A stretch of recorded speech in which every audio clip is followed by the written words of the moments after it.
सीधा मुद्दे पर आते हैं। आज हम एक ऐसी खौफनाक ग्रामीण लोक कथा की गहराई में उतरने वाले हैं जो हकीकत और भ्रम के बीच की लकीर को पूरी तरह से मिटा देती है। हम सिर्फ एक डरावनी कहानी नहीं सुनेंगे, बल्कि उस पूरे माहौल और मनोविज्ञान को समझेंगे। जरा सोचिए, एक ऐसी जमा देने वाली ठंड की रात जहां कोहरा सिर्फ रास्तों पर नहीं बल्कि सीधे इंसान के दिमाग पर छा जाता है। अकेले सुन लोगे तो रूह कांप जाएगी। ये कोई आम चेतावनी नहीं है। ये शब्द हैं धर्मपाल काका के, जो उस सर्द कोहरे से भरी रात में चौपाल पर बैठ कहानी सुना रहे थे। और ईमानदारी से कहूं तो ये एक ऐसा हुक है जो किसी को भी तुरंत अलर्ट कर दे। काका ने अपनी बात तब शुरू की जब हवा में ही एक अजीब सी बेचैनी थी। उनका ये दावा कि अकेले सुनने पर रूह कांप जाएगी, ये असल में माहौल में एक गहरा साइकोलॉजिकल प्रेशर बना देता है। ये सिर्फ एक कहानी की शुरुआत नहीं है, बल्कि डर के एक सफर का सीधा न्योता है। अध्याय 1 सर्द चौपाल की रात।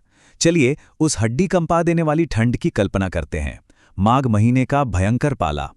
हवा में इतनी चुभन कि ट्रैक्टर स्टार्ट करने से पहले ही हाथ सुन्न पड़ जाएं। चौपाल पर बैठे लोग बस आग ताप रहे थे। धुंध लगातार गहरी होती जा रही थी और उस रात का सन्नाटा ही अपने आप में एक अलग खौफ पैदा कर रहा था। सब धर्मपाल काका का इंतजार कर रहे थे, क्योंकि सच कहें तो उनके बिना चौपाल की महफिल जमती ही नहीं थी। अब ये सेटिंग बहुत जरूरी है। क्यों? क्योंकि ये उस मानसिक स्थिति को सेट करती है जहां एक इंसान का दिमाग किसी भी अनजानी या डरावनी बात पर बड़ी आसानी से यकीन कर लेता है। तो असल में हुआ क्या था? उस रात की शुरुआत काका के एक दावत से देर से लौटने से हुई। तब वो कोई 27 साल के नौजवान थे। दावत से वापसी, अचानक शुरू हुई अजीब सी भारी बारिश, फिर बचने के लिए एक सुनसान चाय की टपरी पर रुकना और वहां एकदम से एक बूढ़ी औरत का सामने आ जाना। इन सब घटनाओं ने एक एक करके ऐसा जाल बुना जो आखिर में उन्हें एक बेहद खतरनाक जंगली शॉर्टकट की तरफ ले गया। अगर आप ध्यान दें तो ये पूरा घटनाक्रम हमें दिखाता है कि कैसे हमारे छोटे छोटे रोजमर्रा के फैसले कभी-कभी हमें एक बहुत बड़े खतरे के मुंह में धकेल देते हैं। अब यहां मनोविज्ञान का जो खेल है ना, वो सबसे ज्यादा दिलचस्प है। उस अनजान बूढ़ी औरत ने क्या किया? उसने मानवीय जल्दबाजी और किसी भी तरह जल्दी घर पहुंचने की हमारी बेताबी का सीधा फायदा उठाया।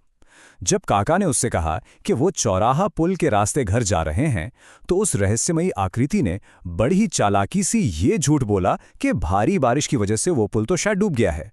इसके बाद उसने एक ऐसे शॉर्टकट का लालच दिया जिससे काका जल्दी घर पहुंच सकते थे। ये एकदम परफेक्ट साइकोलॉजिकल ट्रैप था। हम इंसान मुश्किल वक्त में हमेशा आसान रास्ता ही तो चुनना चाहते हैं ना, है ना? बस यहीं काका से एक बहुत बड़ी चूक हो गई। और फिर शुरू हुआ वो खौफनाक सफर। जंगल के उस शॉर्टकट पर ऐसा घना अंधेरा था जो मानो आपको जिंदा निगल जाने के लिए तैयार बैठा हो। पेड़ों की टहनियां हवा में इस तरह झूल रही थीं जैसे कोई डरावनी परछाई हो। दूर से अजीबोगरीब जानवरों के चिल्लाने की आवाजें आ रही थीं, और मजे की बात यह है कि वो आवाजें जितनी दूर थीं उतनी ही करीब और खौफनाक महसूस हो रही थीं। लेकिन इन सब के बीच सबसे ज्यादा परेशान करने वाली बात क्या थी जानते हैं? उस औरत के कदमों की आहट। वो आहट इतनी शांत थी कि बिल्कुल अस्वाभाविक लग रही थी। वहां का पूरा माहौल ही जैसे चीख चीख कर खतरे का सिग्नल दे रहा था। अब थोड़ा रुकते हैं और सोचते हैं कि आखिर ये छलावा है क्या। हमारी लोक कथाओं में ये कोई आम भूत प्रेत नहीं है। ये असल में एक ऐसी भ्रामक आत्मा, या यूं कहें कि एक इल्यूजन है, जिसका मेन काम ही इंसान के दिमाग के साथ खेलना है। ये अक्सर सुनसान जगहों पर राहगीरों को भटकाने के लिए अपना रूप बदल लेता है। तो काका के साथ जो चल रहा था वो कोई लाचार या बेबस बूढ़ी औरत नहीं थी, बल्कि यही छलावा था। एक ऐसा छलावा जो उन्हें उनके सुरक्षित और जाने पहचाने रास्ते से भटकाकर जंगल के गहरे अंधेरे में ले जा रहा था। अध्याय 2 अंधेरे में एक चीख। यहां से डर अपने एकदम चरम पे पहुंच जाता है। अचानक बारिश और तेज हो गई। हवा के साथ पानी की बूंदें सचमुच तीरों की तरह छुपने लगी। तभी वो औरत अचानक रुकती है और कहती है कि उसका घर आ गया है। जरा सोचिए, एक सुनसान खौफनाक जंगल के एकदम बीचों बीच एक अकेला घर, और तभी उस घनी काली रात में आसमान को चीरते हुए एक जोरदार बिजली कड़कती है और कहीं से एक औरत के जोर से चिल्लाने की खौफनाक आवाज आती है। काका ने बिल्कुल साफ देखा था कि वहां आसपास कोई घर था ही नहीं। वो आवाज उस सन्नाटे को इस कदर चीर देती है कि सुनने वाले के रोंगटे खड़े हो जाएं। और बस यहीं वह नकाब पूरी तरह से उतर जाता है। एक तरफ वो बेबस ठंड से कांपती हुई बूढ़ी अम्मा थी जिसे मदद की दरकार थी, और दूसरी तरफ वो खौफनाक सच्चाई जिसे कड़कती बिजली की रोशनी ने अचानक बेनकाब कर दिया। काका के ठीक सामने से एक बहुत ही लंबा सा साया बड़ी तेजी से सरका। जब बिजली चमकी ना तो उस औरत का हुलिया पूरी तरह बदल चुका था। उसकी आंखें एकदम लाल अंगारे जैसी थी, शरीर जगह जगह से कटा फटा हुआ था और उसकी हरकतें बिल्कुल अमानवीय, इंसानों से एकदम अलग थीं। ये वो पल था जब सारा भ्रम एक झटके में टूट गया था।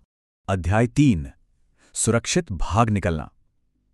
उस भयानक सच्चाई को अपनी आंखों से देखने के बाद काका वहां एक सेकंड के लिए भी नहीं रुके। वहां से वो ऐसे भागे जैसे हवा में धूल उड़ती है।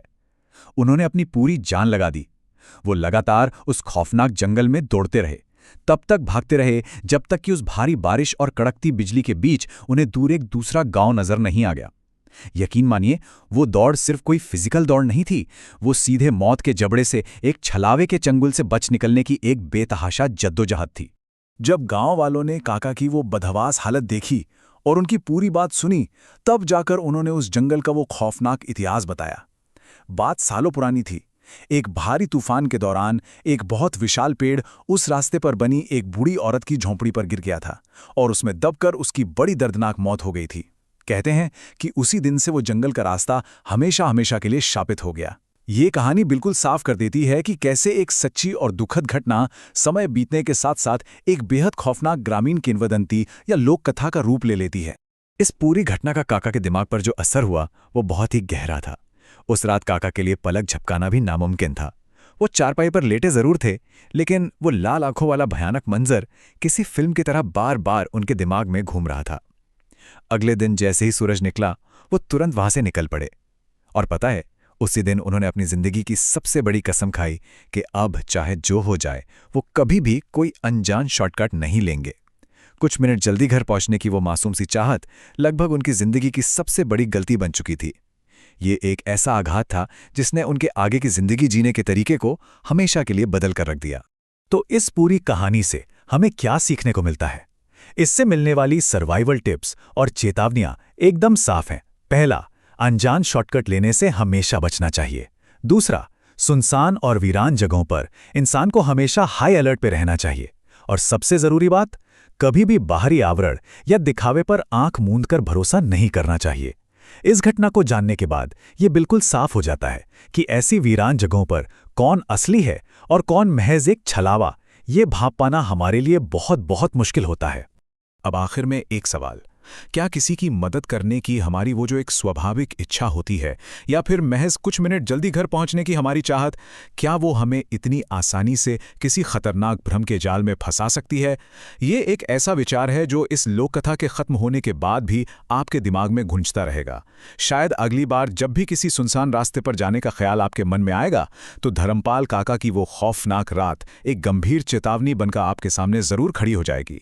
इस विश्लेषण में हमारे साथ जुड़ने के लिए आपका बहुत बहुत शुक्रिया।